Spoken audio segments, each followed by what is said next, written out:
श्री शिवानुष्टमी भक्तों, आज मैं आपको अधिक मास की पद्मिनी एकादशी कथा श्रवण कराने जा रहे हैं, तो सभी भक्त सुनिए। धर्मराज युधिष्ठिर ने कहा, हे जनार्दन, अधिक मल मास के शुक्ल पक्ष की एकादशी का नाम विधि तथा महत्व विस्तार पूर्वक से कहिए।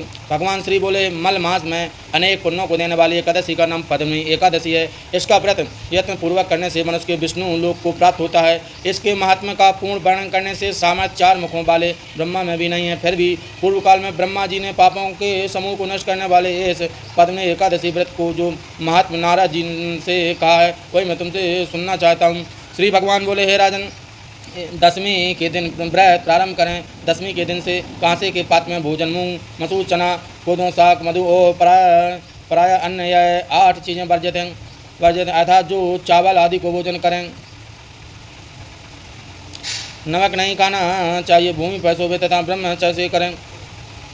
एकादशी के दिन प्रातःकाल उठकर शौच आदि से निमित्त होकर दंत वावन करें और 12 कुल्ले जल के करें। शुद्ध हो जाएं। सूर्योदय होने से पहले गोबर, मिट्टी, तिल, कुसा तथा आंवले के चूर्ण से विधि पूर्वक स्नान करते हुए कहें कि मृतक के तुमको 100 भुजा वाले श्री कृष्ण रूपी 12 भगवान ने धारण किया है, ब्रह्मा जी ने तुमको दिया है और कश्यप मुनि ने आमंत्रित की गई है।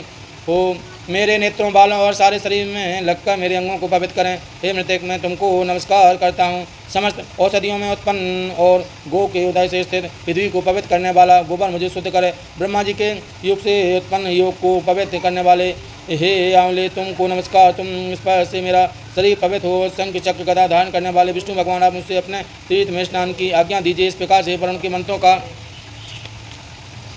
पढ़ता हुआ गंगादि तीर्थों का स्मरण कर जलाशय में विधि पूर्वक स्नान करें और मुख पीठ तथा शरीर का खूब अच्छी तरह मार्जन करें। फिर सुंदर स्वच्छ सोहित वस्त्र धारण करके संध्या तर्पण आदि नित्य नियम करके विष्णु भगवान के मंदिर में जाकर उनकी पूजा करें। स्वर्ण से बने हुए राधिका के सहित कृष्ण और पार्वती सहित भगवान शिव की विधि पूर्वक पूजन करें। कलश के ऊपर तांबे या मिट्टी के पात्र में स्वर्ण अथवा चांदी का विष्णु भगवान की मूर्ति स्थापित करें, पूजन करें। उस ऋतु में होने वाले कमल आदि पुष्प, धूप, दीप, नैवेद्य आदि विधिवत सामग्रियों से केशव और शिव का पूजन करें। प्रेम में वशीभूत होकर भगवान ने सामने नाचे और गाय नीचे मनुष्यों को वार्तालाप न करें तथा झूठ न बोलें, रजत सुलह का स्पर्श न करें, ब्राह्मण तथा गुरु की निंदा न करें। इस दिन प्राण आदि की कथा सुननी चाहिए। इस दिन एकादशी को जल भी नहीं पीना चाहिए। ना ही जय तो केवल जलपान करने लेने यदि शक्ति ना हो तो फलाहार कर लें। समस्त रात्रि भगवान का कीर्तन, जागरण तथा पूजन करना चाहिए। प्रथम पहर पूजा में नारियल, दूसरे पहर में बेलपत्र, तीसरे पहर में सीताफल और चौथे पहर में सुपारी तथा नारंगी अर्पण कर चाहिए। प्रथम पहर का पूजन करने से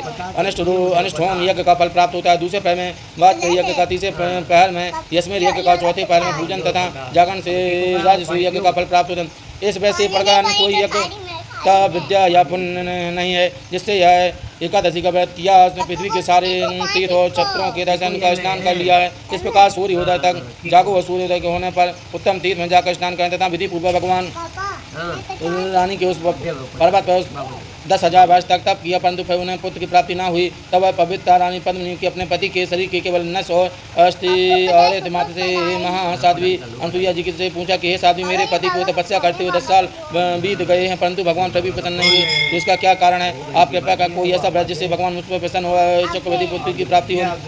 कमल नयनी पद्मिनी से अनसुईया जी ने बोली, हे सुंदरी, 12 मास में अधिक मास होता है जो 32 मास से पश्चात आता है। इसमें द्वादश युक्त पद्मिनी और परमा नाम की शुक्ल पक्ष की, कृष्ण पक्ष की 2 एकादशी आती है। शुक्ल पक्ष की एकादशी का नाम पद्मिनी है। तो हम जागरण समेत उसका व्रत करो। इस व्रत के करने से भगवान तुम पर प्रसन्न होकर के शीघ्र तुम देंगे। इसको पश्चात अनसुईया ने रानी से व्रत को सब विधि कही। आपको सुनकर रानी पद्मिनी पुत्र आदि की अच्छे से इसका व्रत करने लगी। सदैव एकादशी को निहार करती, रात को जागरण करती। इस प्रकार व्रत के समाप्त होने से भगवान विष्णु प्रसन्न होकर गरुड़ पर अरुण होकर उसके पास आए और वर मांगने के लिए कहा कि रानी ने इस पर उनकी स्तुति करते हुए विनय की, महाराज जी, आप मेरे पति को वरदान दीजिए। भगवान बोले, हे सुंदरी, मल मास के समान मुझको और दूसरा कोई मास प्रिय नहीं है। इसके एकादशी को जो व्रत तथा जागरण अनसुईया जी की कथा अनुसार तुमने किया, उससे तुम पर अत्यंत प्रसन्न हुए। ऐसा कहकर इस संसार के दुखों को नाश करने वाले श्री विष्णु भगवान ने राजा से कहा, हे राजन, जिसके आपका मनुष्य वर मांग, क्योंकि तुम्हारी पत्नी ने मुझे प्रसन्न किया। तब राजा बोले, हे सबसे यशस्वी पुत्र का वर मांगा है। कहा कि हे प्रभु, ऐसा कोई हो कि आपके अतिरिक्त देवता, मनुष्य, नाग, देव, राक्षस आदि किसी से ना मरे। राजा की यह बात सुनकर भगवान वरदान देकर अंतर ध्यान हो गए। इसी वर के प्रभाव से पत्नी के कार्तवीर उत्पन्न हुए। तीनों लोकों में भगवान के अतिरिक्त उनके जीतने में अन्य कोई समर्थ नहीं हुआ। तब तक यदि 10 कंदर रावण कार्तवीर से पराजित हो गया तो कौन सी आश्चर्य की बात है यह, क्योंकि महाबली कार्तिकवीर देवताओं के भी देवता विष्णु भगवान के वश से उत्पन्न हुए।